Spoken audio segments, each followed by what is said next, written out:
गेवराई आगाराला मिळाल्या 5 नवीन लालपरी बस. आमदार विजयसिंह पंडित यांच्या हस्ते लोकार्पण करण्यात आले. गेवराई विधानसभा मतदारसंघाचे आमदार विजयसिंह पंडित यांच्या अथक प्रयत्नातून गेवराई आगारासाठी 5 नवीन लालपरी बस उपलब्ध करून देण्यात आल्या आहेत.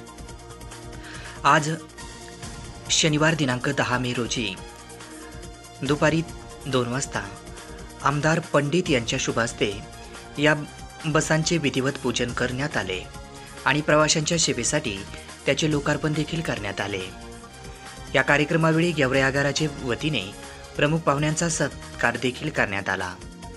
यावेळी राष्ट्रवादी काँग्रेस पार्टीचे शहराध्यक्ष दीपक आतकारे, माजी नगरसेवक श्याम येवले, गोरखनाथ शिंदे, दत्ता दाभाडे, मोहसिन भगवान, बाबा शेख, संदीप मडके, वशिष्ठ काळे, आगार प्रमुख एल.बी. मस्के, बसस्थानक प्रमुख तुळशीराम कालिके, वाहतूक निरीक्षक संजय कदम, ज्ञानेश्वर चातूर, कामगार संघटनेचे अध्यक्ष सुयोग दाभाडे यांच्यासह कचरू पंडित, बाळू बडे, बाळू मराडे, बबन वडमारे, रघुनाथ खेडकर, निशिकांत शिंदे, दाताळ कोकाटे, सचिन जायबाय व इतर मान्यवर देखील आणि नागरिक मोठ्या संख्येने उपस्थित होते.